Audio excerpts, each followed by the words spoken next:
الحمد لله نحمده ونستعينه ونستغفره ونعوذ بالله من شرور أنفسنا ومن سيئات أعمالنا من يهد الله فلا مضل له ومن يضلله فلا هادي له ونشهد أن لا إله إلا الله وأشهد أن محمدا عبده ورسوله أما بعد فأعوذ بالله من الشيطان الرجيم بسم الله الرحمن الرحيم وقرن في بيوتكن ولا تبرجن تبرج الجاهلية الأولى وقال رسول الله صلى الله عليه وسلم لا يؤمن أحدكم حتى أكون أحب إليه من والده وولده والناس أجمعين سبحانك لا علم لنا إلا ما علمتنا إنك أنت العليم الحكيم سبحانك لا علم لنا إلا ما علمتنا إنك أنت العليم الحكيم اللهم صل على محمد وعلى آل محمد كما صليت على إبراهيم وعلى آل إبراهيم إنك حميد مجيد اللهم بارك على محمد وعلى آل محمد كما باركت على إبراهيم وعلى آل إبراهيم إنك حميد مجيد الحمد لله মুরব্বীদের রুহের মাগফিরাত কামনায় দাতিদাহ রঘুনাথপুর পাড়ার হাফিজুর রহমান ফকিরের বাড়িতে তৃতীয়তম বার্ষিক দোয়ার মাহফিল। সর্বপ্রথম আল্লাহ তাআলার দরবারে লাখ কোটি শুকরিয়া আদায় করা দরকার যে আল্লাহ সুবহানাহু ওয়া তাআলা দুনিয়াবী সমস্ত কাজ থেকে ফারেক করে, দুনিয়াবী সমস্ত ঝামেলা থেকে মুক্ত করে আল্লাহ সুবহানাহু ওয়া তাআলা দিনে একটা পরিবেশে আসার বসার জান্নাতের একটা বাগিচায় কিছু সময় দেওয়ার জন্য আল্লাহ তাআলা সুযোগ দান করছেন। এর জন্য দিল থেকে শুকরিয়া আদায় করার দরকার। আলহামদুলিল্লাহ। এইখানে সকাল থেকে আলহামদুলিল্লাহ খুবই গুরুত্বপূর্ণ কথা চলতেছে কোরআন এবং হাদিস থেকে। আরো সামনে উলামা ইকরামগণ আসবেন, কথা বলবেন, আপনারা সকলে শুনবেন। আমাদের হলো এখন সহি নিয়ত করিয়া আমলের নিয়তে এই কথাগুলো শোনা। আমরা এখন যে বাগানের ভিতরে আছি, যে একটা পরিবেশের ভিতরে আছি, এটা হইতেছে একটা জান্নাতের বাগান। যদিও এখানে অল্প সময় আগে একটা খালি ঘর অথবা একটা খালি একটা মঞ্চ ছিল, একটা খালি জায়গা পড়েছিল।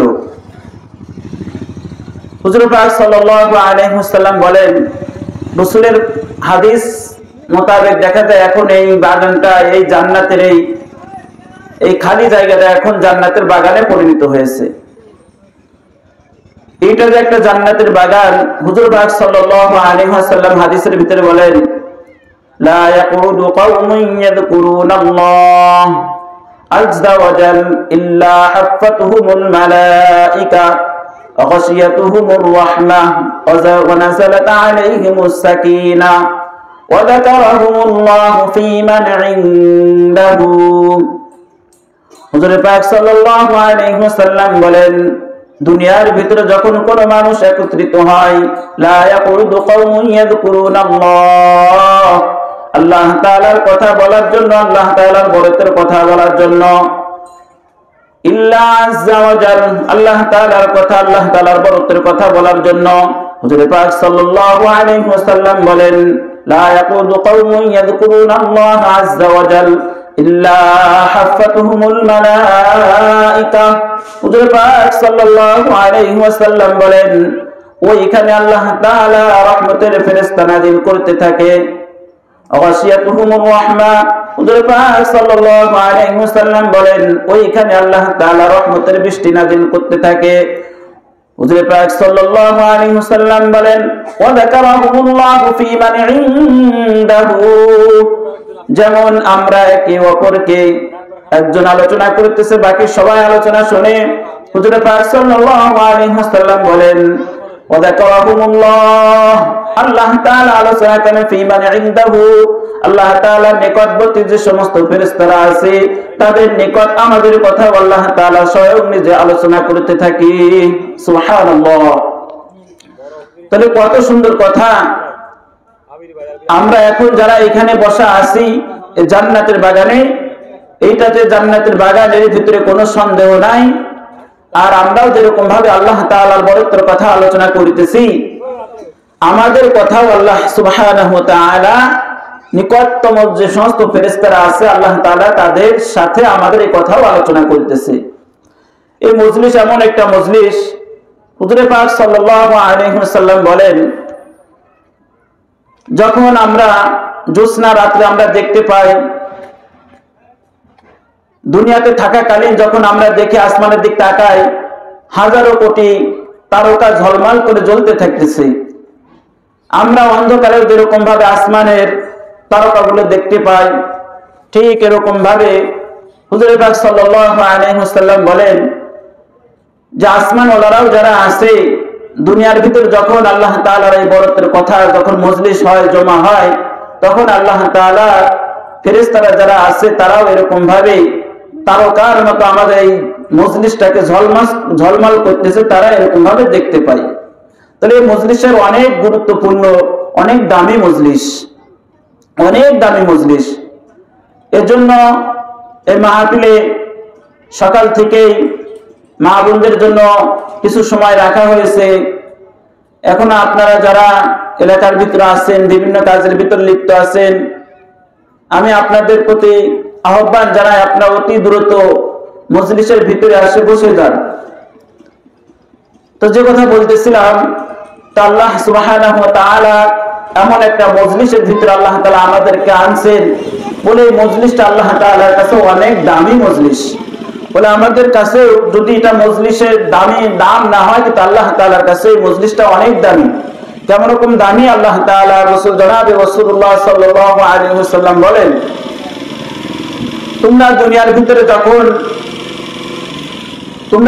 ভিতরে যখন জান্নাতের বাগানে যাইবা, তখন জান্নাত থেকে ফল ছিঁড়ে ছিঁড়ে খাইবা। বলে ফল ছিঁড়ে ছিঁড়ে খাইবা। সাহাবা আজমাইনরা জিজ্ঞাসা করেন, ইয়া রাসূলুল্লাহ, ইয়া হাবিবাল্লাহ, দুনিয়ার ভিতরে জান্নাতের বাগান কোনটা? আমরা তো জান্নাতের বাগান চিনি না। আল্লাহ সুবহানাহু ওয়া তাআলা রাসূল জনাব মুহাম্মদুর রাসূলুল্লাহ সাল্লাল্লাহু আলাইহি ওয়াসাল্লাম বললেন, দুনিয়ার ভিতরে জান্নাতের বাগান হইতেছে ওই সমস্ত জায়গা যে এখানে আল্লাহ তাআলার বরকতের কথা আলোচনা করা হয়, হুজুর পাক সাল্লাল্লাহু আলাইহি ওয়াসাল্লামের আলোচনা করা হয়। সাহাবা আজমানরা জিজ্ঞাসা করলেন, ইয়া রাসূলুল্লাহ, ইয়া হাবিবাল্লাহ, দুনিয়ার ভিতরে জান্নাতের বাগান চিনছিলাম না, এখন তো জান্নাতের বাগান চিনেছি। এখন তো জান্নাতের বাগান ছিল, বলে জান্নাতের ফল কোনটা?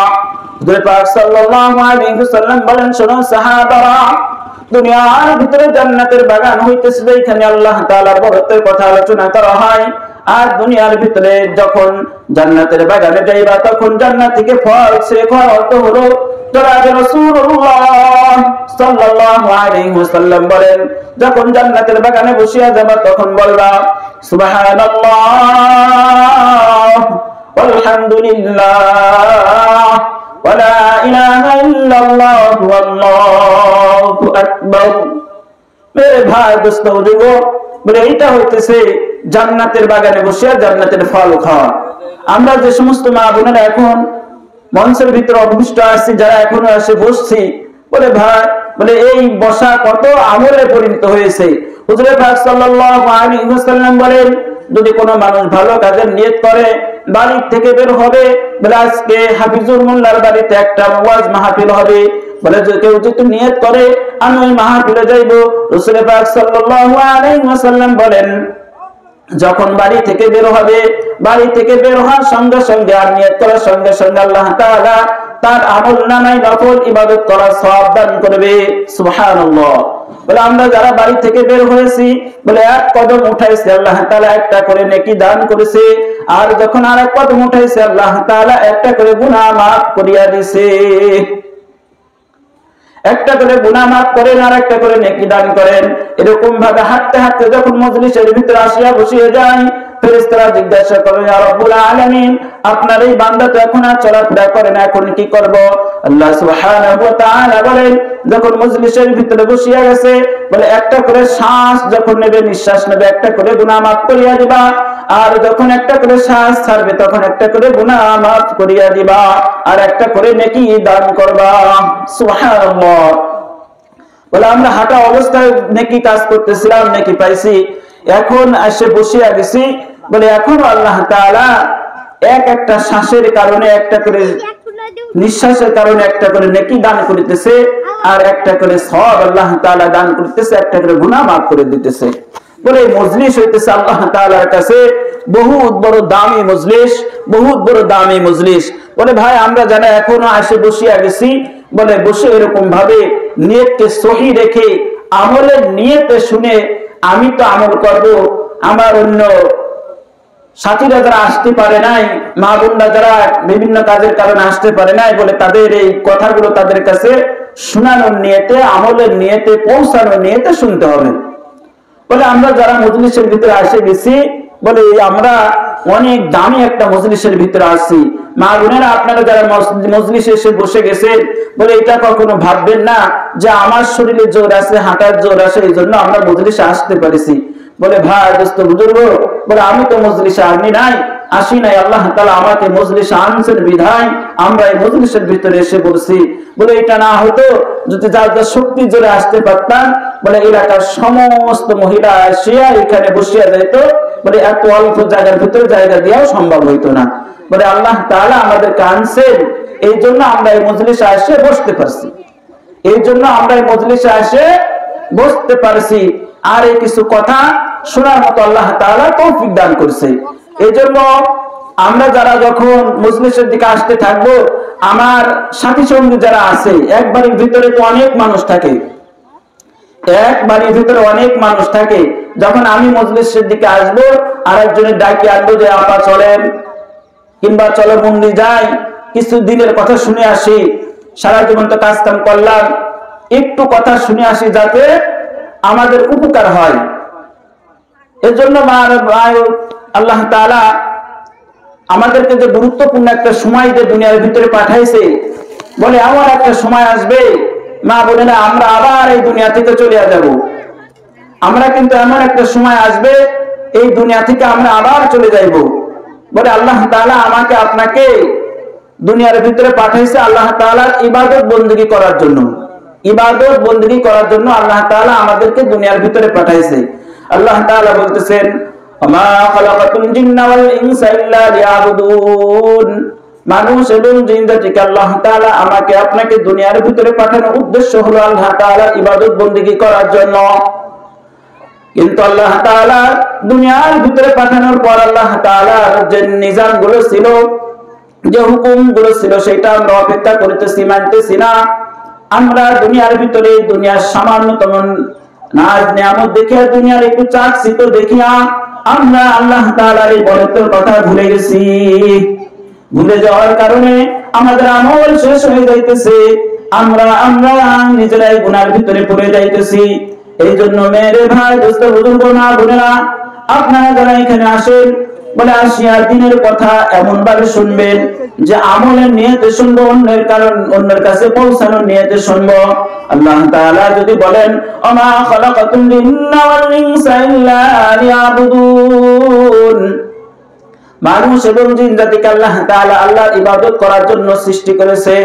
আমার আপনার দিলের ভিতরে যদি প্রশ্ন আসে, আল্লাহ তাআলা তো দুনিয়াতে সৃষ্টি করেছে আল্লাহ তাআলা ইবাদত বندگی করার জন্য, পরে আমরা আল্লাহ তাআলা ইবাদত বندگی কত সময় পর্যন্ত করব? আল্লাহ সুবহানাহু ওয়া তাআলা অন্য আরেকটা আয়াতে বলেন, ওয়া'বুদু রাব্বাকা হাত্তা ইয়াতিয়াকাল ইয়াকিন।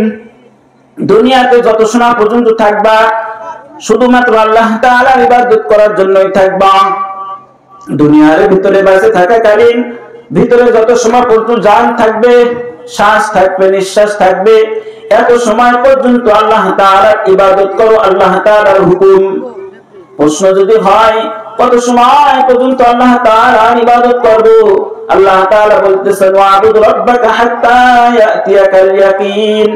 আল্লাহ তাআলার ইবাদত করতে হবে আমার আপনার দিলের ভিতরে, দেহের ভিতরে যত সময় পর্যন্ত জান থাকবে এত সময় পর্যন্ত আল্লাহ তাআলার ইবাদত করতে হবে। বলে দেখেন আল্লাহ তাআলা কত বড় হুকুম, বলে দিলের ভিতরে যত সময় পর্যন্ত জান থাকবে এত সময় পর্যন্ত আল্লাহ তাআলার ইবাদত করতে হবে, এত সময় পর্যন্ত আল্লাহ তাআলার ইবাদত করতে হবে। বলে আমরা তো এরকম ভাবে নামাজ পড়তেছি, বলে সহি ভাবে নামাজ পড়তেছি না, আমরা তো ইবাদত করতেছি, বলে ইবাদত যাই করতেছি সহি ভাবে ইবাদত করতে পারতেছি না। মানে বিভিন্ন কাজের ঝামেলায়, বিভিন্ন পেরেশানের কারণে আমরা আল্লাহ তাআলার ইবাদত ছেড়ে দিতেছি। মা বোনেরা যারা আছেন, দুনিয়ার হায়াত হইতেছে অস্থায়ী, অল্প সময় থাকবে, কিন্তু আখিরাত এমন একটা জায়গা, বলে এটা হইতেছে গুরুত্বপূর্ণ, এইটা হইতেছে গুরুত্বপূর্ণ একটা। আমরা যারা মজলিসে এসে বসছি, বলে আমলের নিয়তে কথাগুলো শুনবো। আমরা তো এখন দুনিয়ার ভিতরে আসিয়া দুনিয়ার বিভিন্ন ঝামেলায়, দুনিয়ার বিভিন্ন পেরেশানে পড়ি আল্লাহ তাআলাকে ভুলে গেছি। আর আমরা এরকম ভাবে কথায় কথায় আল্লাহ তাআলাকে অপবাদ দেই। একটা হাদিসের ভিতরে বলতেছেন, রাসূলুল্লাহ পাক সাল্লাল্লাহু আলাইহি ওয়াসাল্লাম বলেন যে আল্লাহ তাআলা বলতেছেন আদম জাতি, আদম সন্তান আমাকে গালি দেয়। সাহাবা আজমাইনরা জিজ্ঞাসা করলেন যে আল্লাহ তাআলাকে আমরা কিভাবে গালি দেব, আমরা কিভাবে গালি দেই? তো রাসূলুল্লাহ সাল্লাল্লাহু আলাইহি ওয়াসাল্লাম বলতেছেন যে আমরা তো এরকম ভাবে কালকে গালি দেই। তা কালকে? বলে কাল হইতেছে আল্লাহ তাআলা। বলে আমাদের সন্তানরা যদি অসুস্থ হয়ে পড়ে থাকে, পেরেশানি আসে, সরাসরি কি আল্লাহ তাআলাকে গালি দিয়ে বসি। বলে ধান সিদ্ধ হয়েছে, ধান যখন সিদ্ধ করার পর রোদ উঠতেছে না, প্রচুর কুয়াশা, বৃষ্টি হইতেছে, পরে এরকম ভাবে সরাসরি আল্লাহকে গাল দিয়ে বসতেছি যে আল্লাহ তাআলা বৃষ্টি না দেওয়ার সময় পাইল না, এখনই বৃষ্টি দেওয়ার তার দরকার হয়েছে। বলে এটা হইতেছে শিরকি কথা, এই সমস্ত কথা হইতেছে শিরকি কথা। ছেলে অসুস্থ হলে বলতেছি দেশে আর কোনো ছেলে পেলে ছিল না, আল্লাহ তাআলা আমার সন্তানকে এখানে শুধু চোখে থাকে, আর কারো সন্তানকে আল্লাহ তাআলা অসুস্থ দিচ্ছে না। বলে আল্লাহ তাআলার পক্ষ থেকে যে আমাদের উপরে একটা নিয়ামত সন্তান দিয়েছে, আবার অসুস্থ দিছে, বলে এটার উপরে আমি না শুকরিয়া আদায় করতেছি। বলে এটা একটা শিরকি কথার ভিতর পড়ে যাইতেছে। মানে আল্লাহ তাআলার কথা, আল্লাহ তাআলা যে আমার উপর যে অসুস্থ দিছে, বলে এটা আমি পছন্দ করতেছি না।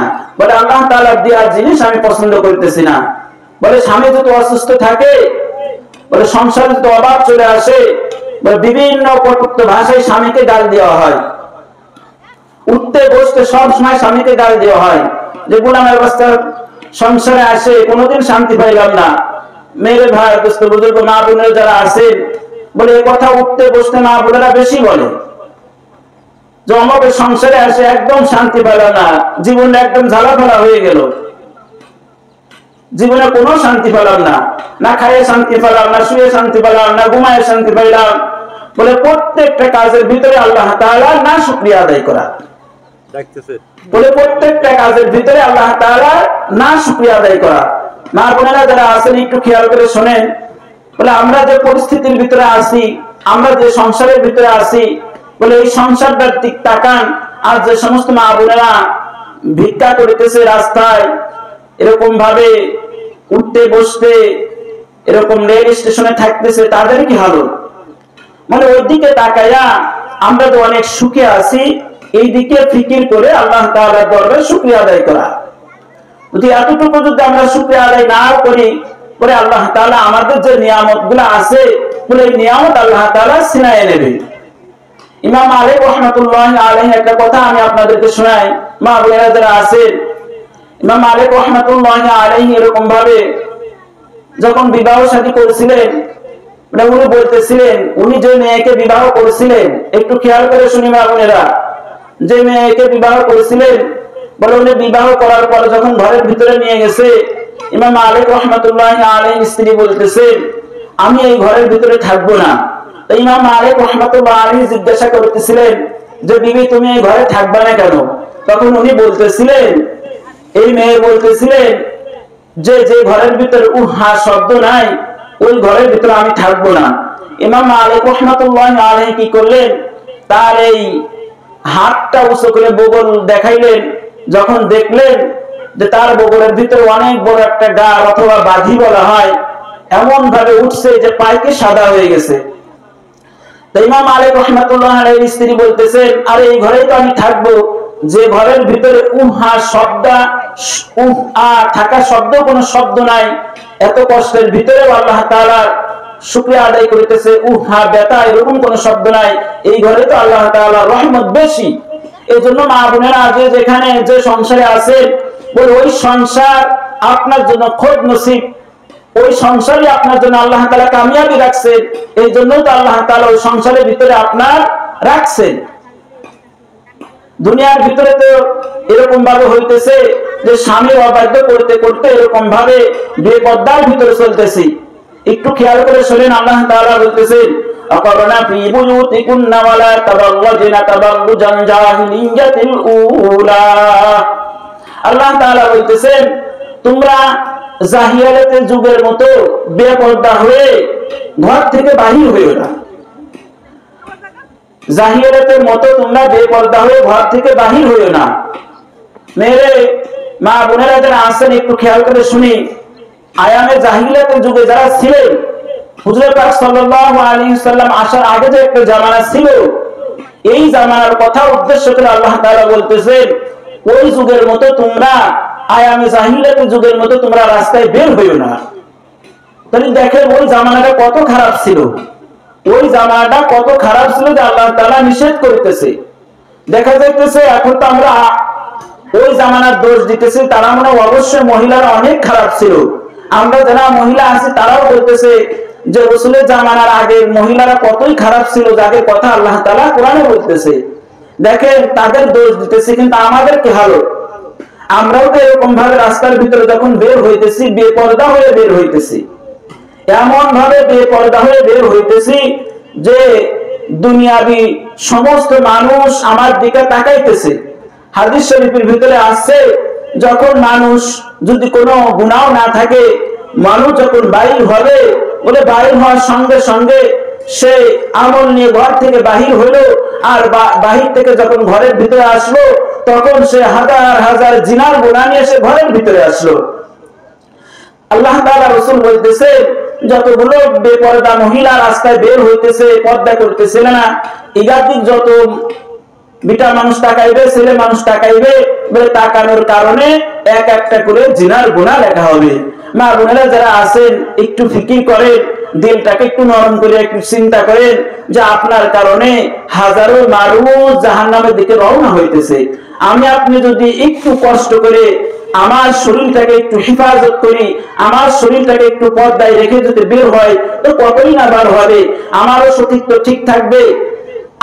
আমি যখন রাস্তাতে যাইব, আমাকে মানুষ সম্মান করবে, আমার দিকে তাকাইবে না। এই জন্য আল্লাহ তাআলা বলতেছে যে ওয়াকারনা ফি বুয়ুতিকুন্না ওয়ালা তাবাররাজনা তাবাররুজাল জাহিলিয়াতিল উলা, বলে তোমরা আয়ামে জাহিলিয়াতের যুগের মতো তোমরা রাস্তায় বেপরদা হয়ে বের হইও না। এখন তো দেখা যাইতেছে যে আমরা তো যখন রাস্তায় বাইর হইতেছি, বলে অনেক প্রকারের সাজসজ্জা করে রাস্তায় বের হইতেছি। আপনাদের দিলে যদি প্রশ্ন আসে, বলে আমরা তো সাজসজ্জা করে দুনিয়া সাজে গুজে রাস্তায় বাইর হয়, হুজুররা এটা কিভাবে দেখে?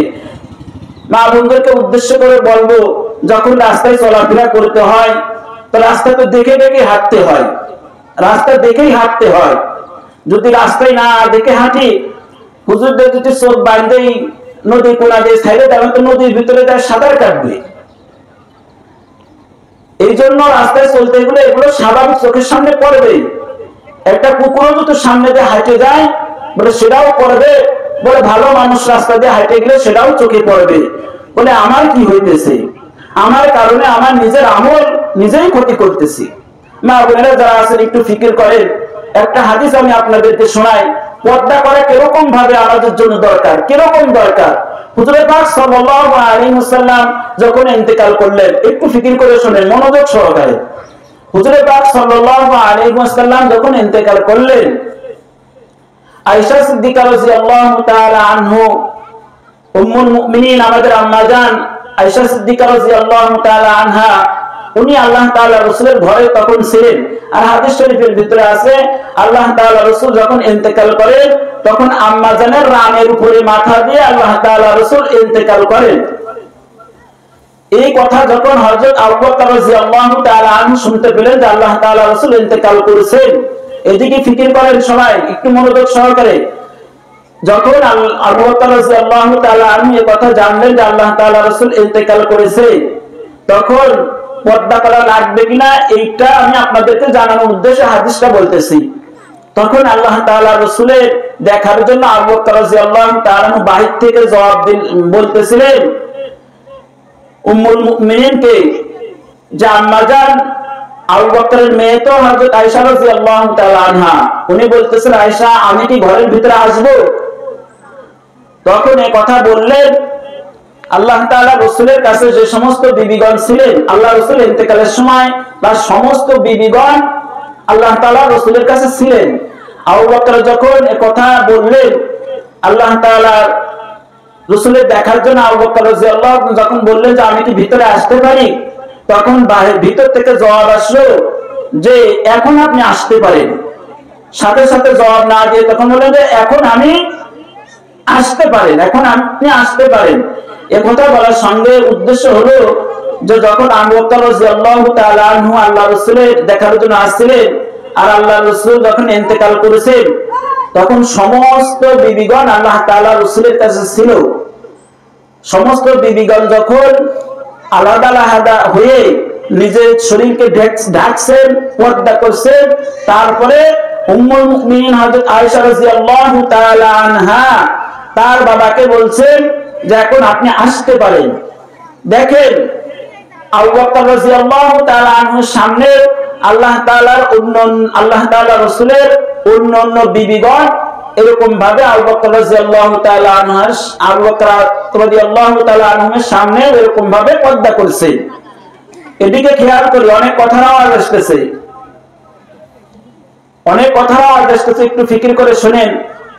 আরেকটা হাদিস আমি আপনাদেরকে বলি, অনেকেই তো এরকম ভাবে আমরা যারা রাস্তায় চলাফেরা করিতেছি অনেকেই ভাবতেছি যে পর্দা অর্থ হলো নিজের শরীরকে ঢেকে রাখা, চেহারা করার পর্দার ভিতরে না।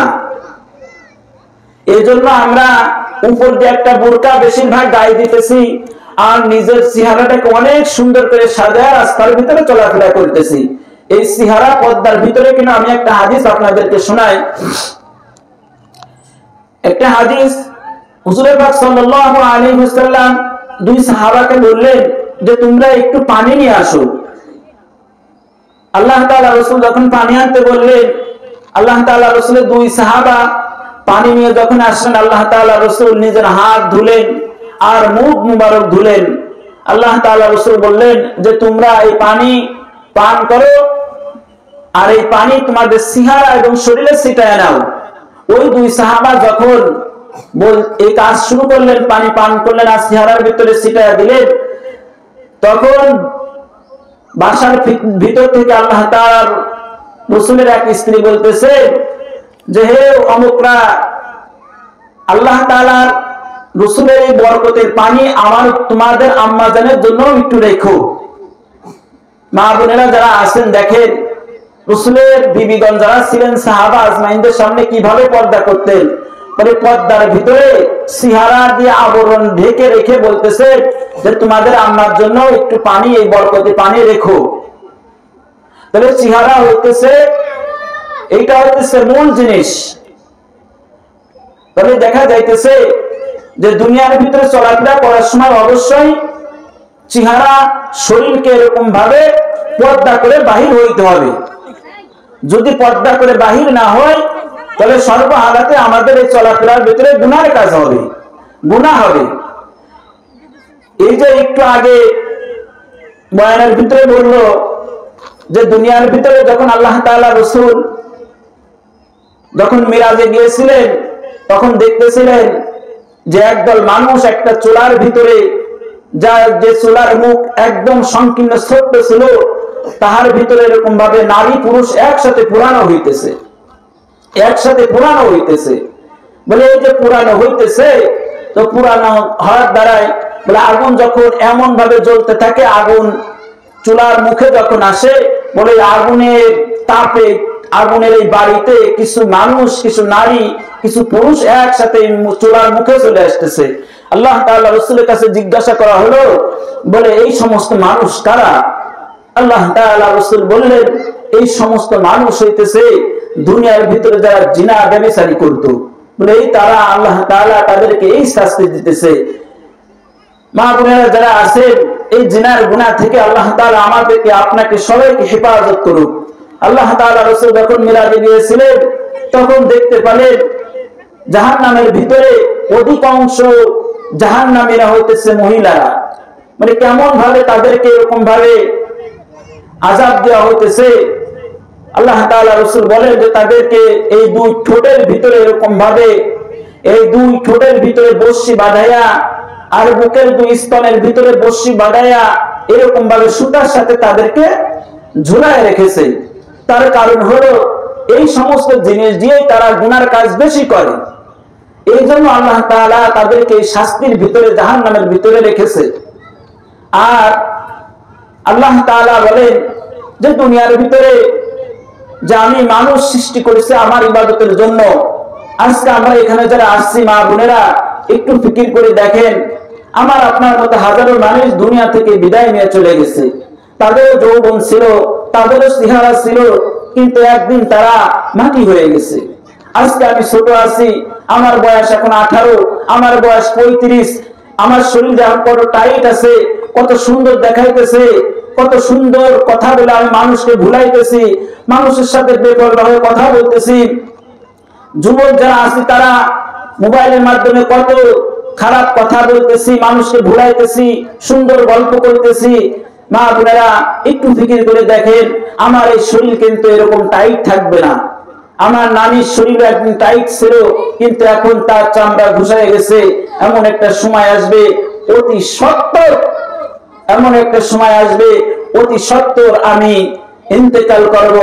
আমারও এরকম ভাবে 5 টুকরা সাদা কাপড় দিয়ে আমাকে এই কবরের ভিতরে রাখা হবে। অথচ যখন আপনার বিবাহ সাথী হয়েছিল, কত আনন্দ সাথে বিবাহ সাথী হয়েছিল, কত স্বামীর পক্ষ থেকে আপনাকে কিনে দেওয়া হয়েছিল সাজুগুজু করার জন্য, কত সুন্দর জিনিস কিনে দেওয়া হয়েছিল, কত সুন্দর 4-5 হাজার টাকার দামের শাড়িও আপনাকে দেওয়া হয়েছিল। কিন্তু এমন একটা সময় আসবে দামি শাড়ি, দামি গহনা, দামি টাকা পয়সা কিছুই থাকবে না, সব দুনিয়ার ভিতরে থাকবে। মাঝখান থেকে আমি আপনি দুনিয়া থেকে চলে যাব। এই যে দুনিয়ার ভিতরে থাকতেছি আর বলতেছি স্বামীর সংসার করতেছি, ছেলে মেয়েকে খেদমত করতেছি, স্বামীর খেদমত করতেছি। আল্লাহ তাআলা অন্য একটা আয়াতে বলেন, ইয়াউমা ইয়াফিরুল মারউ মিন আখিহি ওয়া উম্মিহি ওয়া আবিহি ওয়া সাহিবাতিহি ওয়া বানিহি। আল্লাহ তাআলা বলেন যখন হাসরের মাঠ কায়েম হয়ে যাবে, স্বামী তার স্ত্রীকে চিনবে না, স্ত্রী তার স্বামীকে চিনবে না, সন্তান তার মাকে চিনবে না, মা তার সন্তানকে চিনবে না। যে মা না খেয়ে রাতের পর রাত ঘুমায় নাই, গর্ভে ধারণ করেছে, এই সন্তানকে এই মা চিনবে না। স্বামী দিনভর পরিশ্রম করেছে, হাড় ভাঙা পরিশ্রম করে বলতেছে আমি কষ্ট করে করলাম, কিন্তু আমার বিবি ভাই বাচ্চা আল্লাহ তাআলা আমাকে যা দিয়েছে তারা যেন কষ্টে না থাকে, এই জন্য হাড় ভাঙা পরিশ্রম করে তারা আপনাদেরকে সুখে রাখার জন্য চেষ্টা করতেছে। এই স্বামী একদিন বলতে থাকবে, ইয়াউমা ইয়াফিরুল মারউ মিন আখিহি ওয়া উম্মিহি ওয়া আবিহি ওয়া সাহিবাতিহি ওয়া বানিহি।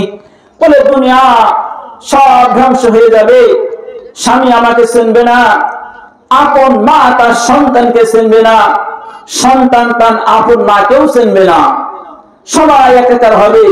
আর বলতে থাকবে, ইয়া নফসি ইয়া নফসি, আজকে আমার কি হালত, আমার কি হবে, আমার কি হবে, আমার কি হবে। এই ফিকির করতে করতে পুরা হাসরের মাঠ দৌড়াইতে থাকবে। মা বোনেরা যারা আছে ভাবতেছি দুনিয়াটা মনে হয় এরকমই চলে যাইবে, কষ্টে থাকি আর সুখে থাকি এরকমই মনে একদিন পার হয়ে যাইব, আখিরাতে যা হবে তা হোক। মা বোনেরা একটু ফিকির করে শোনেন, আখিরাত তো একটা ভয়াবহ জায়গা, আখিরাত তো একটা কঠিন জায়গা। দুনিয়াতে একদিন জন্ম হয়েছি, বয়স বাড়তেছে, একটা সময় নির্ধারিত করা আছে, আবার এই দুনিয়া থেকে চলে যাব। বলে যাব যে এই যাব কোথায়? যখন দুনিয়া থেকে চলে যাব তো যাবোটা কোথায়? কবর তো এমন একটা জায়গা, মানে আমল যদি সুন্দর হয়, বলে কবর আমার জন্য ফুল বাগিচার একটা বাগান হয়ে যাইবে। আর যখন আমল সুন্দর হবে না, বলে ছোট্ট একটা কবর আমার জন্য একটা জাহান্নামের গর্ত হবে। এই কবর আমাদেরকে প্রতিদিন ডাকতে থাকে, আনা বাইতুল ওয়াহিদ। আল্লাহ তাআলা রাসূল বলেন, এই যে কবর আমাদেরকে ডাকতেছে, মানুষের উদ্দেশ্য করে বলতেছে কবর, যে দুনিয়ার মানুষ, আমি কিন্তু কবর একটা একাকী ঘর, আমার ঘরে কিন্তু যে আসবে শুধু সেই, বাকি আর কেউ আসবে না। কবর বলতে থাকবে, মানুষ আমি কিন্তু একটা পোকামাকড়ের ঘর, আমি কিন্তু কাউকে চিনি না, আমার ভিতরে যে নেক আমল নিয়ে আসবে তারাই আমার বন্ধু হবে, আমি তাদেরকে খেদমত করব। আর যারা নেক আমল নিয়ে আসতে পারবে না, কবর বলে, হাদিসের ভাষায় হুজুর পাক সাল্লাল্লাহু আলাইহি ওয়াসাল্লাম বলে, তো যখন আমল ভালো হইবে না, নেক আমল নিয়ে আসবে না, কবর তার এমন করে দুই পাশে মাটি দিয়ে এমন করে চাপ দেবে, ডান পাশের হাড় বাম পাশে ঢুকবে, আর বাম পাশের হাড় ডান পাশে ঢুকবে, দুই পাশের মাটি এক হয়ে যাইবে। মা বোনেরা যারা আছেন একটু ফিকির করেন, ওই কঠিন সময়টা কেমন হবে। আমরা যদি দুই হাতের আঙুল দুইটার ভিতর দুটার জোরে চাপ দেই, তাহলে কি হবে? হালকা নরম কিছু থাকলে এমন জোরে ঠাসা লাগবে যে নিজ দিয়ে রস বের হইতে থাকবে। তো কবরের মাটি তো এমন ভয়াবহ জায়গা, আমল যদি সুন্দর না হয়, দুই পাশের মাটি দিয়ে যখন চাপ দেবে, হাড্ডি কুড্ডি ভেঙে যাবে, কিচ্ছু থাকবে না, মাটির সাথে একাকার হয়ে যাইতে হবে। দুনিয়াতে আসি, ঘোরাফেরা করতেছি, আর দিনের ভিতরে এটাই তামান্না হইতেছে, দুনিয়াটা মনে হয় এরকমই ঘোরাবো, খাওয়ার, ঘুমানো, আর দুনিয়া থেকে চলে যাওয়া। কেমন সময় হবে আখিরাত, কিয়ামত যখন শুরু হবে, কেমন ভয়ানক হবে। আল্লাহ তাআলা বলেন, ইয়া আইয়ুহান নাস ইত্তাকু রাব্বাকুম ইন্না যালযালাতাস সাআতি শাইউন আযীম।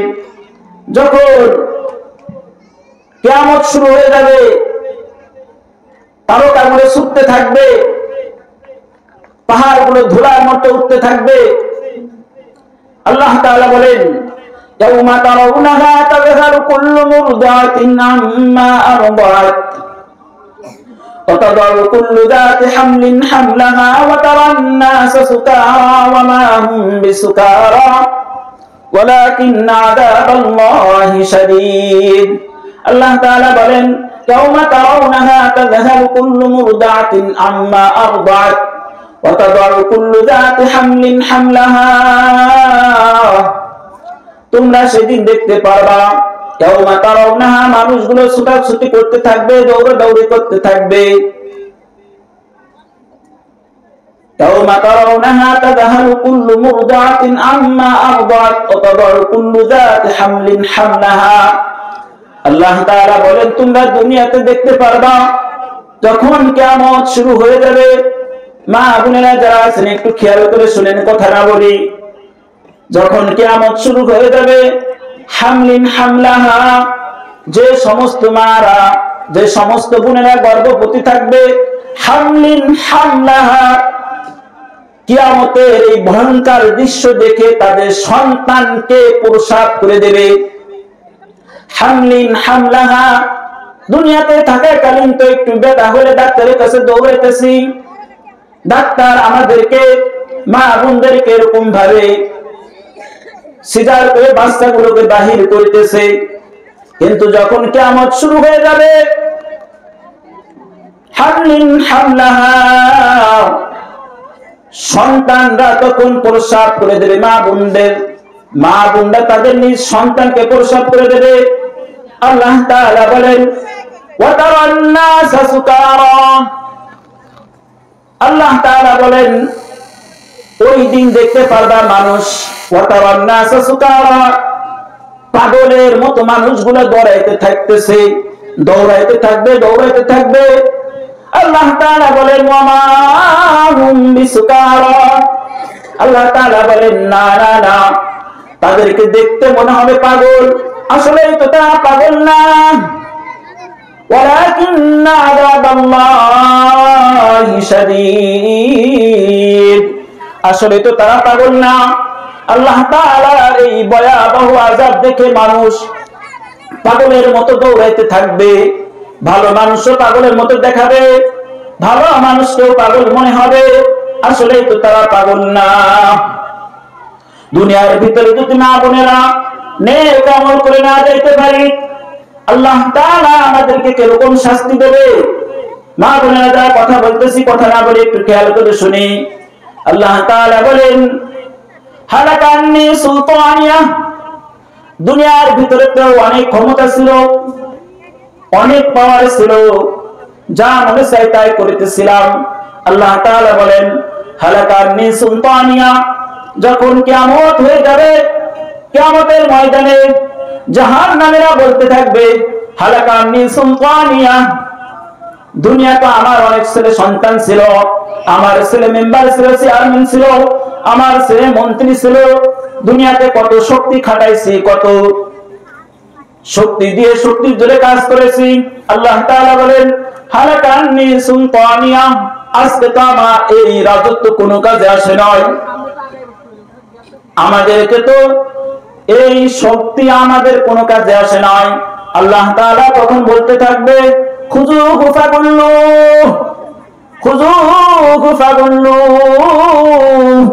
আল্লাহ তাআলা বলতে থাকবে খুযুহু ফাগুল্লু তোমরা তাদেরকে ধরো পাকড়াও করো খুযুহু ফাগুল্লু সুম্মাল জাহিমা সাল্লু আল্লাহ তাআলা তখন বলতে থাকবে ফেলো জাহান্নামের ভিতরে নিক্ষেপ করো জাহান্নামের ভিতরে ফেলায় দাও জাহান্নামের ভিতর নিক্ষেপ করতে থাকো মা বোনেরা একটু ফিকির করে শুনি যখন জাহান্নামের ভিতরে ফেলায় যাবে আল্লাহ তাআলা অন্য আরেকটা আয়াতে বলেন খুযুহু ফাগুল্লু সুম্মাল জাহিমা সাল্লু সুম্মা ফি সিলসিলাতিন দারউহা 70 দিরা'আন ফাসলুকুহ আল্লাহ সুবহানাহু ওয়া তাআলা বলেন সুম্মা ফি সিলসিলাতিন দারউহা বলে না না তাদেরকে এরকম ভাবে জাহান্নামের ভিতরে ফেলায় না বলে তাদেরকে পাকড়াও করে তাদেরকে ধরো আর শিকল দিয়ে বাঁধতে থাকো সুম্মা ফি সিলসিলাতিন শিকল দিয়ে পেঁচাইতে থাকো সুম্মা ফি সিলসিলাতিন দারউহা 70 দিরা'আন ফাসলুকুহ আল্লাহ তাআলা বলেন তারা এরকম ভাবে আল্লাহ তাআলা বলবেন 70 গজ শিকল দিয়ে তাদেরকে পাকড়াও করো 70 গজ শিকল দিয়ে তাদেরকে কঠিন ভাবে পাকড়াও করে পেঁচাই বাঁধতে থাকো মুফাসসির ইকরাম বলেন যে 70 গজ শিকল দিয়ে তাদেরকে বাঁধা হবে বলে কলিজা ছিদ্র করে বুক ছিদ্র করে তাদেরকে বাঁধা হবে এমন ভাবে তাদেরকে বাঁধা হবে তারা নড়াচড়াও করতে পারবে না আল্লাহ তাআলা তাদেরকে তখন এই জাহান্নামের ভিতরে নিক্ষেপ করবে মা বোনেরা যারা আছেন একটু ফিকির করে শোনেন, একটু ফিকির করে একটু ধ্যান করেন যে একটু ভয়াবহ আযাব কি আল্লাহ তাআলার এই আযাব সহ্য করা আমাদের দ্বারা সম্ভব হবে কিনা। যদি সম্ভব না হয় তাহলে গুনাহের কাজ ছেড়ে দিতে হবে। যদি সম্ভব না হয় তাহলে 5 ওয়াক্ত নামাজ গুরুত্ব সহকারে আদায় করতে হবে। 5 ওয়াক্ত নামাজ গুরুত্ব সহকারে আদায় করতে হবে। এটা আমাদের ঈমানি দায়িত্ব। দুনিয়াতে যে ছেলে সন্তান মানুষ করতেছি, দেখাশোনা করতেছি, এর আদর তো আল্লাহ তাআলা অবশ্যই দেবে, কিন্তু কিয়ামতের দিন আল্লাহ তাআলা সর্বপ্রথম নামাজের হিসাব নেবে। সর্বপ্রথম নামাজের হিসাব নেবে যে বান্দি তুমি কি 5 ওয়াক্ত নামাজ সহিভাবে আদায় করেছো কিনা। এই যে আমরা যারা দুনিয়ার ভিতরে আছি, আমরা তো আলহামদুলিল্লাহ অনেক শান্তিতে আছি। মা বোনেরা, আমরা তো অনেক শান্তিতে আছি। রাসূল পাক সাল্লাল্লাহু আলাইহি ওয়াসাল্লামের জামানায় তো সাহাবা আজমাইনরা যারা মহিলা সাহাবা ছিলেন তারাও তো কত কষ্ট করেছে। এক সাহাবার ঘটনা, আমাদের তো এখন ভরপুর কাপড় চোপড় থাকে, একটা মহিলার প্রায় 2-3 সেট করে কাপড় থাকে। সাহাবা আজমাইনদের তো জামানায় যখন আজান হইতো, স্বামী মসজিদে যাইতো, স্বামী যখন মসজিদ থেকে আবার বাড়ির দিকে আসতো, বাড়িতে আসিয়া স্বামীর কাপড়টাকে স্ত্রীকে দিত, স্ত্রী ওই কাপড় দিয়ে নামাজ আদায় করত। তাহলে বোঝা যাইতেছে স্বামী স্ত্রী মিলে দুইজনের একটা কাপড় ছিল। কিন্তু আমাদের যে অবস্থা, আমাদের শোকেস ভর্তি কাপড় থাকে, আলমারি ভর্তি কাপড়, নিজের পরিধানের জন্য কাপড় থাকে, তারপরেও কিন্তু আমরা আল্লাহ তাআলার এই 5 ওয়াক্ত নামাজ এই হুকুম আমরা আদায় করতেছি না। এই হুকুম যখন আদায় করব না, আল্লাহ তাআলা আমাদেরকে এরকম ভাবে আখিরাতে কঠিন শাস্তি দেবে।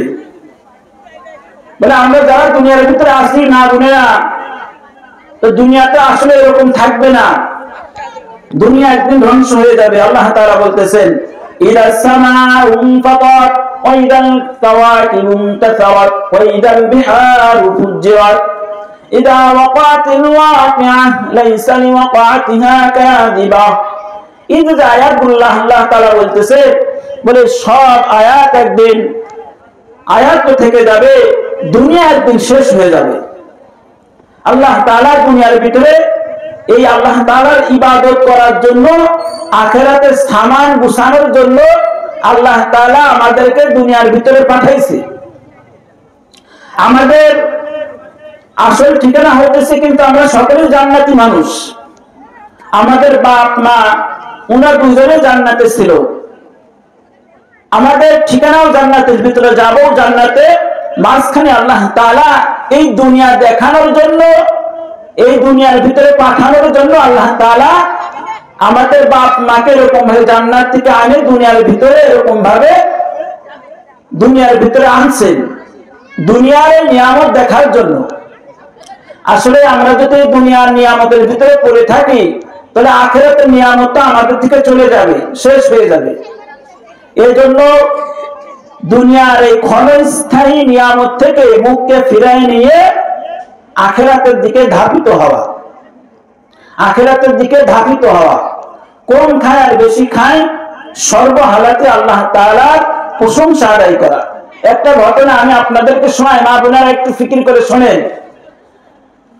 হযরত আলী রাদিয়াল্লাহু তাআলা আনহু,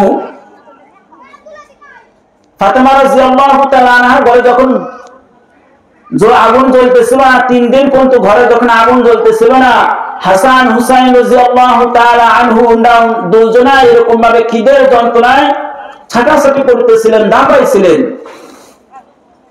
আলী রাদিয়াল্লাহু তাআলা আনহুকে বললেন, ফাতেমা রাদিয়াল্লাহু তাআলা আনহা বলেন, আপনি একটু কাজের সন্ধানে বাড়ি থেকে বের হন, দেখেন কোনো কাজ পাওয়া যায় কিনা। বলে যখন কাজের জন্য গেছে, বলে পুরো দিন ভরে কাজের জন্য ঘুরছে, কোনো কাজ পায় না। সন্ধ্যার সময় যখন আলী রাদিয়াল্লাহু তাআলা আনহু বাহির থেকে যখন বাড়ির ভিতরে আসতেছিল, ফাতেমা রাদিয়াল্লাহু তাআলা আনহা তখন ঘরের দরজায় দাঁড়ায় ছিলেন আর বলতেছিলেন যে আজকে কি কোনো কাজ পাওয়া যায় নাই। আলী রাদিয়াল্লাহু তাআলা আনহু বলতেছিলেন আজকে আমি আর কোনো কাজ পাই নাই। আলী রাদিয়াল্লাহু তাআলা আনহু ঘরে আসলে পরের দিন আবার কাজে পাঠাইলেন, আবারও ফিরে আসলেন, কোনো কাজ পাই নাই। তৃতীয় দিন যখন আসলো আলী রাদিয়াল্লাহু তাআলা কাজের জন্য বাহির হইলেন। ফাতেমা রাদিয়াল্লাহু তাআলা আনহা ঘরের দরজায় দাঁড়ায় থাকলেন। যখন সন্ধ্যার সময় আলী রাদিয়াল্লাহু তাআলা আনহু কাজের থেকে আসলেন, ফাতেমা রাদিয়াল্লাহু তাআলা আনহা জিজ্ঞাসা করলেন আপনি আজকে কি কোনো কাজ পান নাই? তখন আলী রাদিয়াল্লাহু তাআলা হাত ছেড়ে দিয়ে বললেন আর কান্না করে বলতেছিলেন ফাতেমা আজকে আজকেও কোনো কাজ পাই নাই। ফাতেমা রাদিয়াল্লাহু তাআলা আনহা ঘরের দরজায় দাঁড়িয়ে বলতেছিলেন স্বামী যতক্ষণ পর্যন্ত আপনি কান্না না থামবেন, চোখের পানি যত সময় না মুছবেন, আমি ফাতেমার ঘরের দরজা খুলব না। একথা শোনার সঙ্গে সঙ্গে আলী রাদিয়াল্লাহু তাআলা কান্না বন্ধ করলেন, হাসি দিলেন। আর ফাতেমা রাদিয়াল্লাহু তাআলা বললেন আপনি যখন হাসি মুস্কি হাসি না দেবেন অত সময় পর্যন্ত ঘরের দরজা খুলব না। ফাতেমা রাদিয়াল্লাহু তাআলা আনহা এই কথা শোনার পরে আলী রাদিয়াল্লাহু তাআলা আনহু কান্না বাদ দিলেন, মুস্কি হাসি দিলেন। ঘরের দরজা আসিয়া ফাতেমা রাদিয়াল্লাহু তাআলা আনহাকে বুকে জড়ায় ধরে বলতেছেন ফাতেমা এরকম স্ত্রী যার ঘরে আছে সেই ঘরে আর কোনোদিন কষ্ট থাকবে না, সেই ঘরে আল্লাহ তাআলার রহমত নাজিল হইতে থাকবে। মেরে ভাই দোস্ত বুজুর্গ মা বোনেরা যারা আছেন এখানে, আমার তো এরকম মনে হয় না যে স্বামীরা এরকম ভাবে কষ্ট ছাড়া ঘুরতেছে। আমার তো এরকম মনে হয় না যে কারো বাড়ি এরকম ভাবে 3 দিন যাবত এরকম ঘরে চুলায় আগুন জ্বলে না, খাদ্য খাইতেছে না। কম হওয়ার এক বেশি হোক সবাই খাদ্য ভক্ষণ করতেছে। বলে এই খাদ্যের উপরে শুকরিয়া আদায় করা যে আল্লাহ তাআলা আমাকে অনেক সুখে রাখছে, অনেক ভালো রাখছে। মুসা আলাইহিস সালাতু ওয়াস সালামের একটা ঘটনা আমি আপনাদেরকে শোনাই। মুসা আলাইহিস সালাতু ওয়াস সালাম যখন আল্লাহ তাআলার সাথে তুর পাহাড়ে কথা বলতে যাইতেছিলেন তখন এক কানা বলতেছিলেন যে মুসা আল্লাহ তাআলার কাছে যখন যাইবা তখন বলো যে আল্লাহ তাআলা যেন অমুকের চোখ দুটাকে ভালো করে দেয়। যখন যাইতেছিলেন তখন বলতেছে এক সিরা কম্বলওয়ালাকে, তার শুধু একটা কম্বলই আছে সিরা কম্বল। তখন যাইতেছে তখন ওই সিরা কম্বলওয়ালা মুসা আলাইহিস সালাতু ওয়াস সালামকে বলতেছিলেন যে মুসা আল্লাহ তাআলার সাথে যখন কথা বলো তখন আল্লাহ তাআলাকে বলো যে আল্লাহ তাআলা আমাকে একটা সিরা কম্বল দিয়েছে, আল্লাহ তাআলা যেন আমার এই কম্বলের ভিতরে বরকত দান করে। যখন মুসা আলাইহিস সালাতু ওয়াস সালাম কথা বলে চলে আসবেন তখন বলতেছেন যে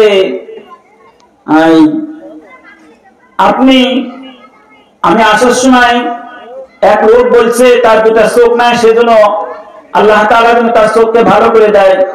আর একজন কম্বলওয়ালা বলছে যে তার এই কম্বলের ভিতরে যেন আল্লাহ বরকত দেয়।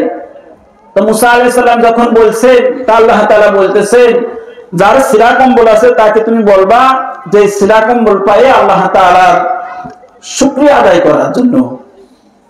যখন দেশে মুসা আলাইহিস সালাতু ওয়াস সালাম যখন যাইতেছেন ওই সিরা কম্বলওয়ালা বলতেছেন মুসা আল্লাহ তাআলা আমার জন্য কি করছেন, আল্লাহ তাআলা আমাকে কি করতে বলছেন? তো মুসা আলাইহিস সালাতু ওয়াস সালাম বলতেছেন ভাই আল্লাহ তাআলা তো বললো যে আপনার যে সিরা কম্বল আছে বলে এটার উপরে বেশি থেকে বেশি শুকরিয়া আদায় করবা।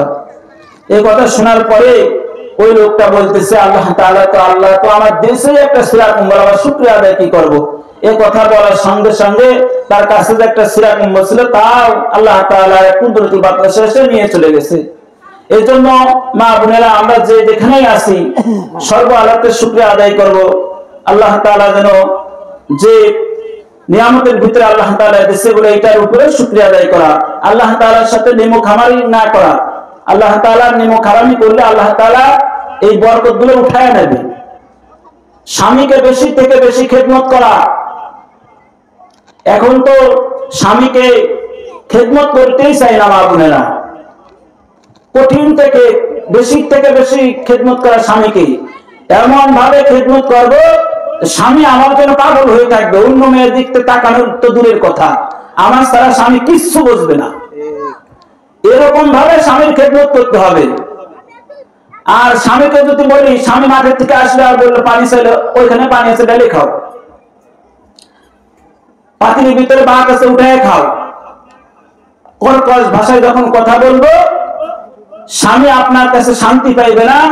অন্য আর একটা মহিলা যখন বলবে হ্যালো জান তুমি আমার কাছে আসো, পানি লাগে যা লাগে সব দেবো, স্বামী কিন্তু আবার ওদিক দৌড় দেবে। এই জন্য নিজের যে নিয়ামত আল্লাহ দিয়েছে, যে স্বামী হোক ওই স্বামীকে নিয়ামত মনে করে, গনিমত মনে করে তাকে বেশি থেকে বেশি খেদমত করা। যখন খেদমত হবে স্বামী আপনার জন্য পাগল হবে। আর পাগল হয়ে দেখবেন যে স্বামী আপনার জন্য ভালো ভালো খাদ্য, সুন্দর সুন্দর জামা কাপড়, স্বামীর মন যখন বলাইতে পারবে তখন স্বামীর দিলের ভিতরে এরকম ভাবে আপনার জন্য ভালোবাসা উতলায় উঠবে, বিভিন্ন প্রকারের জিনিস আপনাকে এনে দেবে। আর যদি কর্কশ ভাষায় কথা বলেন পরে দেখবেন যে আপনার জন্য কিছুই আনতেছে না। এই জন্য মা বোনেরা যারা আছেন, যে কথাগুলো বললাম, আল্লাহ তাআলা সকলকে নেক আমল করার মতো তৌফিক দান করুক।